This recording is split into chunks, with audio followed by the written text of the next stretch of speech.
It's not the heat, it's the low flesh melting point. What's up, YouTube? Zero here, and today I have a legendary spell review of the inflammation in Tiny Tina's Wonderlands.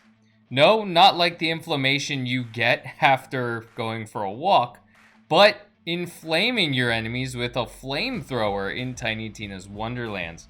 Now, in this video, I'm going to go through the overview of one of the inflammations that I'm using. Then I'll get into some more gameplay. I'll talk about the benefits and the drawbacks of the inflammation. Then I'll say where you can go to grind for this spell if you really want to add this spell to your arsenal. And at the end of the video, I'm going to get into Fate or Hate. Is this spell fated to be in your inventory, or should you hate it and throw it away right away? Before I get into it, I do want to say if you do enjoy this video, feel free to give it a thumbs up and hit that subscribe button for more Tiny Tina's Wonderlands content. Do a bunch of other RPGs, so feel free to check those out as well. Without further ado, let's talk about one of the inflammations I'm using. This one is the Jacketed Inflammation. It is a word reaver spell, which means you hold the spell to continuously cast it. The damage is at 493, critical chance is at 8%, and the cooldown is at 8.1. Now what's nice is this does have 4 spell charges. It's enchanted on spellcast to increase gun damage by 30% for 10 seconds.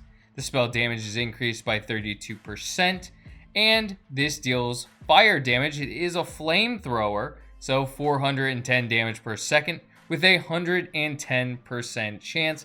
I'd hope so, because the point of this spell is to cast a flame and set your enemies on fire. So now that I've talked about the overview of one of my inflammations, let's get into some more gameplay and talk about this spell in general. First, I want to note that I am playing as a spell shot in the majority of these clips. So when you see the dual casting, that's why. I have the ambidextrous on, so I can multicast inflammation. So I do have 2 inflammations equipped. So that's what you're seeing with the dual hand. That's actually pretty cool though, to dual cast inflammation, because you get the dual flamethrower and double the damage. There's not much to say about inflammation. It is a flamethrower. However, having the 4 spell charges still just doesn't feel long enough. You can see the spell really dwindles down extremely quickly. Now, if you are a spell shot and you're able to dual wield spells, it makes it a lot better. I did enjoy dual wielding inflammation a lot better than single handing it, because it can deal a lot of damage very quickly, especially because it can set enemies on fire.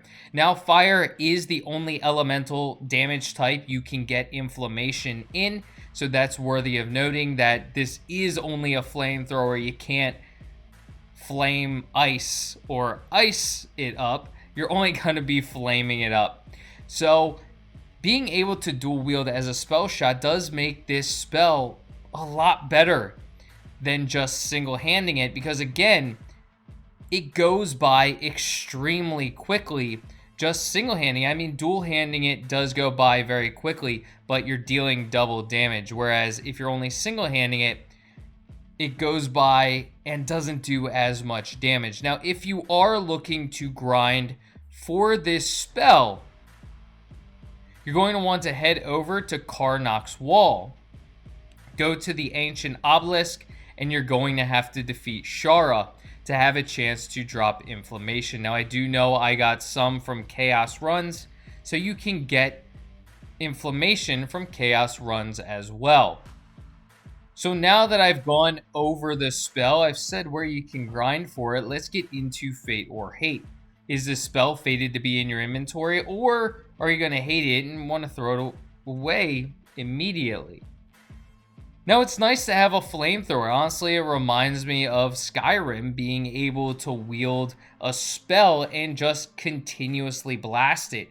However, as I stated previously, the spell is extremely quick. The 4 spell charges are nice, but even with those 4 spell charges, it does deplete extremely quickly. Now, dual wielding it allows the player to deal double the damage, but a lot of players who may have inflammation may not be a spell shot. So only being able to single wield it, and it doesn't have an extremely far range. It's an okay range, but it's really meant for closer range players. I'm gonna hate this. It's not, even though it's cool, it's not a great spell. There are a lot better spells out there. It's a fun one to use, but I'm gonna throw it away.